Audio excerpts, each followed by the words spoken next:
Hello there, and thanks for joining me. I'm Corel Painter Master Aaron Rutten, and in this video I'm going to demonstrate some of the new features in Corel Painter 2017. One of the first things that you'll notice when you launch Corel Painter 2017 for the first time is the new welcome screen, which features new tutorials and some new artwork from Corel Painter artists, like this guy here. Next, you'll notice that the interface looks a little different. Up here at the top, there's a few extra buttons. This is the enhanced property bar, and it changes depending on the brush you have selected to give you really quick and easy access to all of the relevant features of that brush. So let's go ahead and choose a brush. Let's choose a particle brush here, Flow Fur, and you'll see that I get dab options that lets me control the tip of my brush. I also get particles, and this is a temporary flyout menu, so if I click away and I start painting, that palette goes away. So no longer do I have to keep a whole bunch of palettes on my screen if I don't want to. I also don't have to dig through the advanced brush controls or the general brush controls, which are, by the way, easily accessible right here in the enhanced property bar. So you'll notice that some things will fly out and other things will pop out into a palette.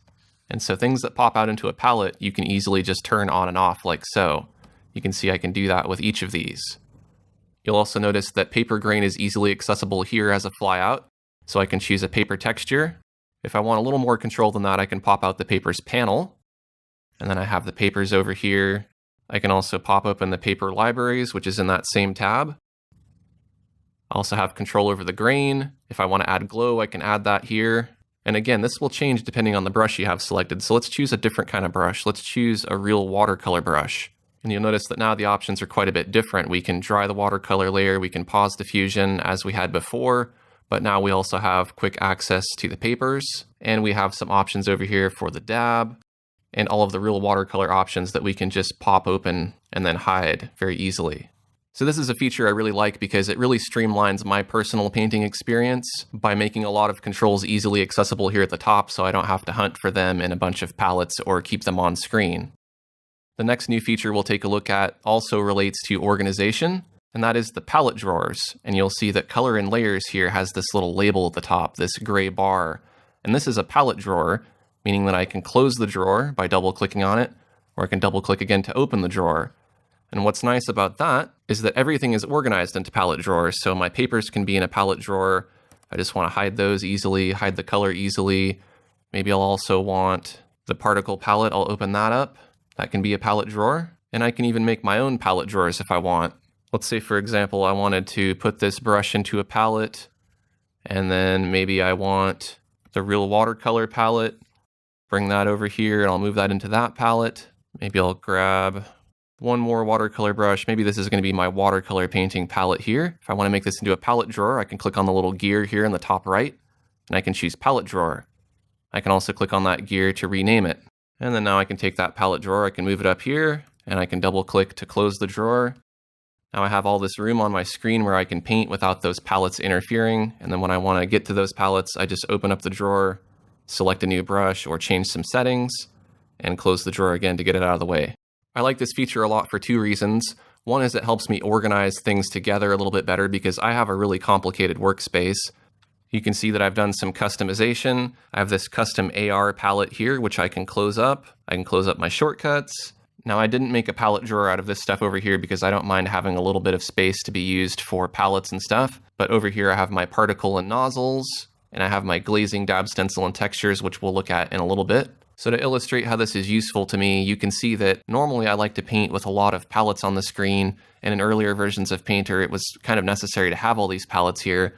But now I can close up these palette drawers if I want to, just to get all that stuff out of the way. I still know where it is because I can see the label, and I'm the kind of person who likes to be organized, so I kind of like these labels. And then I can go ahead and go in here and start painting freely and doing whatever I want to do. And now I have a lot more room on my screen for painting and placing my canvas. I can keep some commonly used things in palette drawers and up in the enhanced properties bar, and that keeps my screen free. So if you're interested in checking out the palette drawers, those are available under Window, Palette drawers, and there's several presets created here, and then if you've created any yourself, those will be listed here as well. If they have a check next to them, that means they're showing. If they don't have a check next to them, that means that they're hidden for now. Now, while we're looking here under the window menu, let's also take a look at layout because we have these 9 new or updated layouts.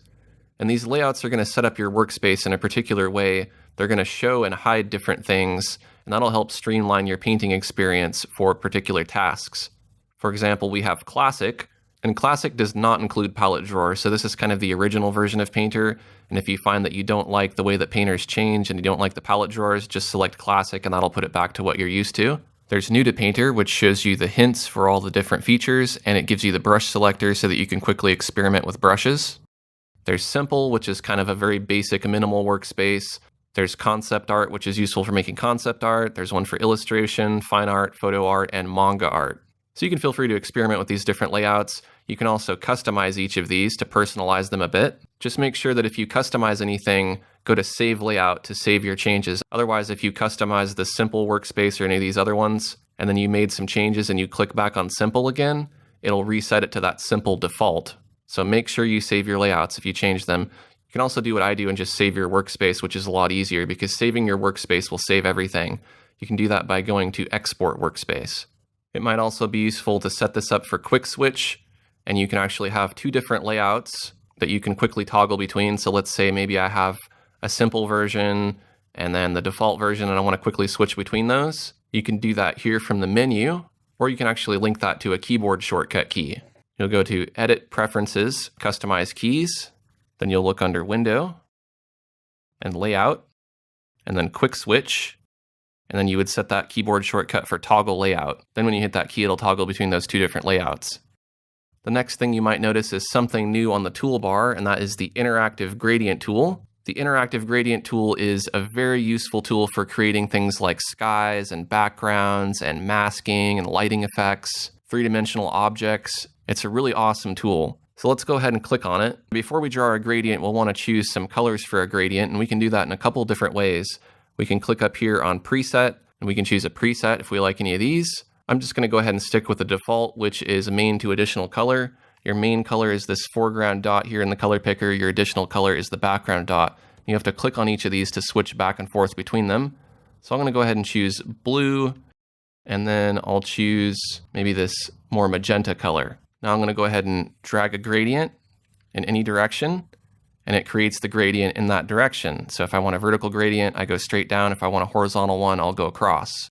Now you'll notice we have this dashed line with two boxes on either side. These boxes are called nodes, and they represent each stop or each swatch in the gradient. So right now the gradient's going from this magenta to the blue. Click on our main color, and we could change that color to something else. Maybe we want it to be this lighter blue or maybe a green. If we want to add a color, we can click in the middle here to add a node, and then we can make that maybe a yellow color like this.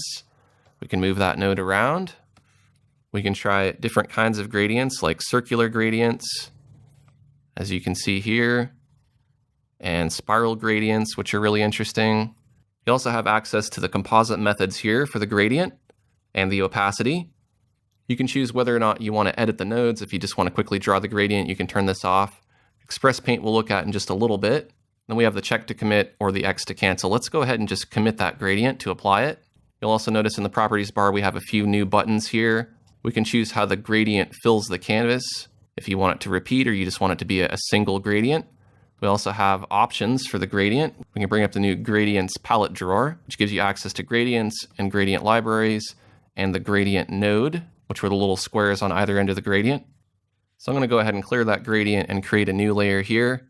I'm going to select just a regular linear gradient. Now, one important thing to note about the gradient tool is that if you're using it on a layer, that's fine. I'll draw a gradient here, but if I go to set my composite method up here in the properties bar, it's not going to do anything. What I would need to do is draw my gradient and then set the composite method of that layer here in the layers palette. Otherwise, if you want to control the composite method up here while you're drawing the gradient, you need to do that on a flat layer. You can see here if I do that on the canvas now, it's tinting over it. And I can go through the different composite methods like this. Now let's take a look at what Express Paint can do. I'm going to go ahead and draw a gradient, and I'm going to apply it, and then I'm going to select a blender, and I'm going to blend a little bit. And this is essentially what Express Paint is going to do, except it's going to do it quicker without you having to take out the blender and blend it yourself. So I'm going to undo that gradient. I'm going to go back to the Interactive Gradient tool. I'm going to draw my gradient. I'm going to go to Express Paint, and I'm going to choose one of these Express Paint effects. And these are different kinds of blending and brush strokes. Let's try jittery strokes. And then we'll also have to click Preview Effect. and you can see it's automatically blending a little bit. We can control the amount and the size if we want it to be bigger and we want it to blend more. And it gives you a nice blended sky effect. Let's try heavy dabs. Let's see what that does. It's a more extreme effect. Let's try soft dabs. And I think that looks good. I'll go ahead and click on the check to end that. So the Express Paint is a really nice way to turn a simple gradient into a nice painterly background. And just in case you were curious, the gradient tool does work inside of masks as well. As you can see, right now I have a gradient inside of a mask, and I can mask off part of this. I can switch it to a radial gradient, and you can make something kind of like a bubble effect. Now while we're on the toolbar, let's also take a look at the dropper tool because that's been enhanced a little bit. Now when you're sampling, you can change the sample point size.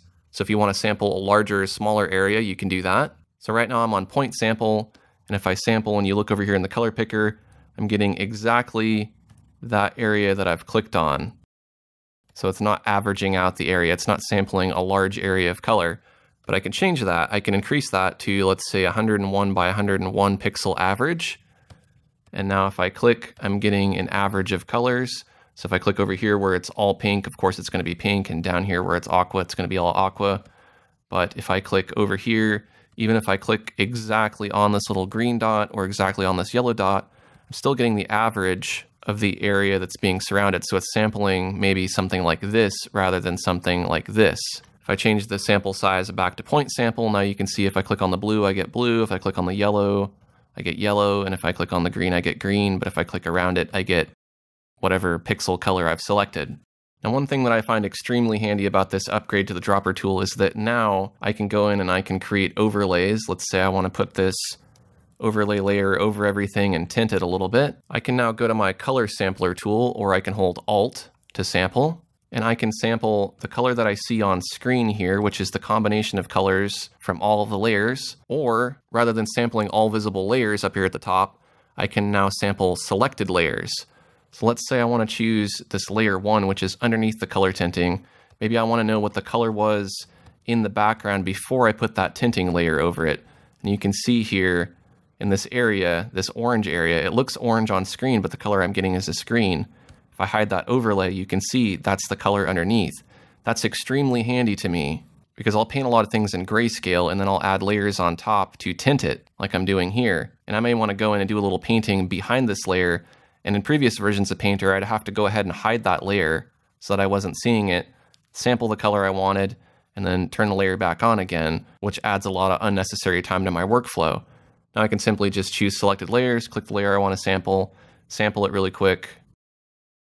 And if I wanted to work back and forth between these different grayscale colors, I can sample these behind that tint that's on top of it.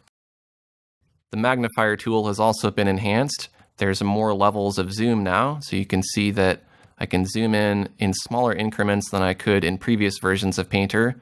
Another new change that I like involves layers. I use a lot of layers, and so I'll do things like add a highlight to the nose layer, and maybe add a nostril on a separate layer just so I have a little more control over my layers. But in earlier versions of Painter, when you merge layers together, you end up with the name of the topmost layer, and that's usually not what I want because in the hierarchy, the bottommost layer, a lot of the time, is a dominant name in the object. So nostril and highlight are an accessory to the nose, but the nose is kind of the main layer here. So what's nice now is that I can hit Control E with a layer selected, and that selected layer will merge down with the layer beneath it, and it will keep the name of the bottommost layer. So if I merge these layers down really quickly, I've just merged all of my nose layers together into a single layer, and I ended up with a layer name that I wanted rather than having to go in and change it back because it got replaced with something else. It's a small feature, but again, it really improves my workflow. The next enhancement that we'll look at deals with the brush selector. This is the brush selector here, and you'll notice that it looks a little bit different, but let's take a look at something else here. Let's go to Window, and we can now open Brush Selector Panel, and this brush selector can now be undocked. In previous versions of Painter, it was fixed here and it would disappear after you clicked away. Now you can open it, you can resize it, you can customize it in a few different ways. You have very quick access to all of your libraries. The libraries contain legacy brushes, so if there's older brushes that you were looking for in 2016 or 2015, that's where they're hiding. You can also see all of your most recently used brushes here, which is very handy. And of course, you have access to all of your categories and all of the variants within the categories. So now it makes it really easy to go in here, experiment. You can try the dry palette knife, or the oily bristle, or the real oil short. If you've used any previous version of Painter, you know exactly what it's like to pick your brush and then have to click back up here again, pick another brush, click back up here, pick another brush. It's very time consuming. Now you can just get to all these brushes and experiment really quickly just to see what all the different brushes do. Up here in the top right subdialog, you have access to all of the brush commands. You can also choose the way the categories are displayed as well as the variants. And that can be really handy for a lot of people who are having trouble managing brushes before. And if you wanted to, you can incorporate this brush selector into a palette drawer just by clicking on the gear, or you can drag it into a pre-existing palette drawer if you like by dragging it from the tab here. And then I could put it in any one of these panels here. So now let's get down to the meaty part of this video and let's take a look at the new brush technology. There are a few new categories: dab stencils, glazing, and then texture cover and texture source blending. And these are three basic categories of brushes called glazing, dab stencils, and texture. Let's go ahead and start with glazing. I'm going to choose a brush called flat, and I'm going to choose blue. And glazing is a term used in traditional painting, and it describes a method of painting where a painter will use something to thin out their paint so that you can see through it partially, or they'll use a translucent or semi-opaque paint to paint over something and give it a little bit of a tint. So I can do that here. As you can see, I'm lightly glazing, and as I paint, the glaze builds up heavier and heavier. I can control that glaze with my pen pressure as well. If I press down lightly, I get a very thin glaze. If I press down firmly, I get a very thick glaze, and I can vary that back and forth very easily. If I pick another color, I can glaze over that glaze with another color and kind of blend these colors together, but it gives you a much more natural color blending. In previous versions of Painter, you had control over your opacity, but it ended up overlapping on itself and it didn't look natural like it does here. If you've used Photoshop or some other digital art applications, you may have noticed that this feature is pretty common in those applications. So if you're looking to move from Photoshop to Painter, you'll feel right at home with these glazing brushes. Let's take a look at some of the other glazing brushes. You can connect the glazing technology to the particle brushes if you like. You can connect it to real bristle and all kinds of other technologies.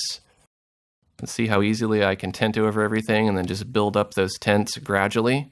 Now there's more to glazing than just this. We can also look in the glazing panel, which we have accessible here. We can pop that open, and we have control over the merge modes while we paint. This is very similar to stroke attributes, but it works a lot better. Right now the merge mode is set to gel, and so it's kind of blending with the layer in a certain way while I paint. Maybe I want to glaze with something and make it lighter. Now all of a sudden I have this glazing brush that builds up lighter and lighter each time I paint. I'll change it to a lighter color, and you can see it's building up kind of like a glow brush would. If I paint over here in the darker area, it builds up as I add more and more paint. If I set the merge mode to multiply, and I paint with that same color, now it's tinting it darker and darker. We could even try difference. Difference is going to invert the colors. So now you can see anywhere I paint, it's inverting the colors back and forth. We could try color, and if I just want to tint everything one single color, I can gradually tint it by painting over it more and more. So in a practical sense, you could select normal. You could select a green color like this, and maybe you would want to paint a quick tree. And without changing your color, just change your merge mode first to multiply. Haven't changed my color at all, yet my color is darker because I'm glazing with a multiply merge mode. So each time I paint, I'm getting a darker and darker shadow, which helps my tree look more three-dimensional. Still not going to change my color, just going to change the merge mode, and I'm going to change it to screen this time. And you can see that it's adding the highlight to my tree as I'm painting over it more and more. So really quickly, I can get this nice three-dimensional paint without having to go in and change my color. So it gives you a lot more control over your glazing. If you open your general brush controls, you can access glazing as a stroke type. So if you want to experiment with adding glazing to any of your pre-existing brushes, you can do that here. I really like these glazing brushes a lot. They feel very smooth, and they feel a lot like how it feels when you're painting with something like acrylics in the way that they kind of blend and turn into opacity here. Let's take a look at the next brush technology, and those are the dab stencil brushes. Now it's important to note that dab stencils, glazing, and texture can all be combined in different ways. So you can have a dab stencil glazing brush that also creates texture. Let's go ahead and scroll up here to the top. Let's choose Flow Map Chalk for our first brush. Let's also look up here in the property bar for dab options. That gives us access to our dab stencil panel. We can also pop that out if we want it to be on screen by clicking here. I have mine grouped into a custom palette group that I created along with glazing and texture because I like them all to be together. So here's my dab stencil panel. This gives us quick access to our dab stencil, which currently is set to flow map. And if you've used Painter before, you're familiar with how papers work. Papers will kind of keep your paint within this paper shape, and there'd be a little bit of a grain, kind of like if you took a piece of paper and you rubbed it with chalk on a sidewalk, you'd get that paper texture. Flow maps work similarly, but typically they work with wet media like watercolor, and the water flows into those shapes. Now we can use a paper, a flow map, or a texture, or a combination of these to stencil off the tip of our brush. So I'll show you what I mean. I'm going to make a really big chalk brush, and I'm going to paint with light pressure. And you'll start to see that stenciling effect appear. It's confining my chalk within that shape. So imagine this shape here that you see is on top of your brush, and it's kind of masking out or concealing some of those shapes while you're painting. So normally this brush without a dab stencil, it would look like this when I paint. When I apply the dab stencil, it looks like this. There's a little bit of a stencil effect going on, so it's creating more texture. Now, if I increase the size of that flow map, you'll start to see it become more apparent. See, that texture is a bit broader now. If I change it to something more obvious like the fine dots, now you can really see what it's doing. It's stenciling it off. If I turn that stencil off, now I'm not getting those dots. Turn the stencil back on, increase the size really big and paint. If I paint with light pressure, you can see those dots appearing there. Now I can combine these stencil dots with the basic paper as well, as long as that brush also uses grain. And so I could pick a paper grain, let's say this pebble board. And now if I paint, you can see that I'm getting both of those. I'm getting the dots from the flow map and the grain from the paper texture. So this gives me a lot of control over some really nice, really organic looking results. For example, I have this custom brush I created called Smooth Dab Knife. And I can get this nice palette knife effect. Let's choose something a little more appropriate. Let's try clouds for the flow map. And let's try Artist Rough Paper for the paper. And now you can see that I'm getting this nice palette knife effect with a lot of texture. And I can very easily go in here and just change these, increase them, decrease them in scale, change the contrast. And I really quickly get a lot of nice organic looking texture very easily. In older versions of Painter, when you'd use your papers or your flow maps, you end up with kind of a repetitive pattern. This improves upon that a lot and adds more randomness to your strokes, which I really appreciate. In addition to flow map and paper, you can also stencil with texture. I could select a texture here, and if I paint, you can see that I'm getting that texture. Now texture is the next type of brush, so we'll go ahead and pull up one of those. There's two categories. There's texture cover and texture source blending. Let's try texture cover first. Let's select the airbrush. We'll want to look in our textures palette, so we can get to those textures up here in the top in the properties bar. We can pop open the textures panel there.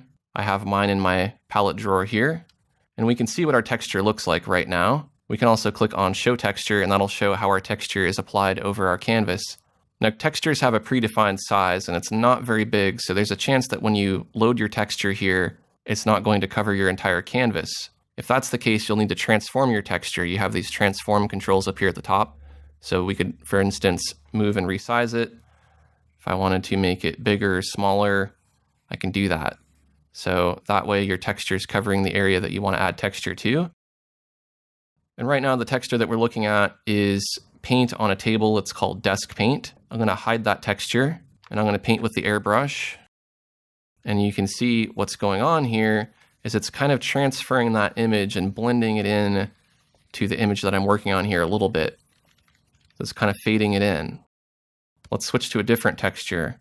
Let's switch to gas. So I can bring in some of that, and it's slowly blending it in together. Now, typically you would use this for texturing 3D models. You could also use it for photo painting, but I think it's really cool to add to fine art because as you can see here, I get this really nice organic painterly looking effect by bringing in a little bit of texture. And I would do this in older versions of Painter, but it would require a lot more layers and a lot more time. Now I have this really handy feature where I can just have all my textures saved here that I like to use, select my texture brush, and go in and paint. And as I mentioned earlier, these dab stencil brushes can use the texture as the dab stencil. So for example, I could select maybe this brick wall texture. And now if I paint with this brush, you can see that brick wall pattern appearing. It's kind of faint. Maybe we could try a different color and we can see that better. See that brick wall texture? It's very subtle. Let's try a different texture. Let's try eyeshadow. And you can see that I'm getting that texture now. If I turn the dab stencil off, there's no texture at all other than that paper grain. And besides these presets here, you can also very easily add in your own textures. For example, here, let's say maybe I want to make this huge mess that I made here into a texture. I'll select it. I'll go to Capture Texture. I'll call it Messy. And now I have that as my texture. If I want to create a new document, select my brush, select Texture. I'm going to select that texture, and then I'll go in here and paint.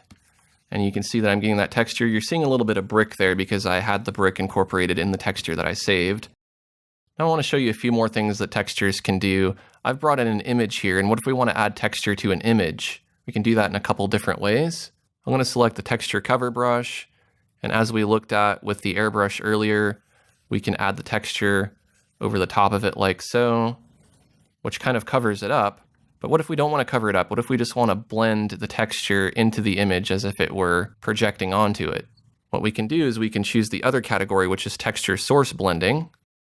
Let's choose soft. Now you can see when we paint, it's preserving most of the original colors from the original image, but it's adding in that texture. And the more I paint over it, the more it adds. Let's try one of the other textures. Let's try high tech and let's see what that does. You can see that it's keeping the original image, but adding a little bit of texture over it. And I can paint in lightly, just to add a little bit. In other areas, I can paint in darker and add in more. I can try some of these other brushes. We can try the stencils with the flow maps. So then we're getting kind of a more rocky texture and it's not so perfect. We can also add color while we're painting. Let's try stencil flow map color control. And now the color we have selected will get incorporated with that texture. So now I'm painting both the texture and the color that I selected, and I'm getting that stencil flow map effect. You can see that I can add a little bit of blue and make it blue here and there. So on their own, glazing, dab stencil, and textures are very powerful technologies, but the fact that you can combine them really makes Corel Painter 2017 an awesome program to work with. And as an artist who tries very hard to make his digital work look traditional, this new brush technology makes random and organic looking effects a breeze. Now before we go, I just want to mention that I really quickly breezed over the glazing, dab stencil, and texture brushes, but there's a lot more that they can do. By hovering over each of these bars here, it'll pop up a little note that'll tell you what each of these effects do. So I recommend you experiment with all of these new features because you can create some really awesome brushes. So there you go, that's an overview of some of the new features in Corel Painter 2017. If you found this information helpful, take a quick second to like this video. And if you're new to my channel, I'd love to have you subscribe. I have hundreds of free Corel Painter tutorials like this. Thanks for watching, and I'll see you next time.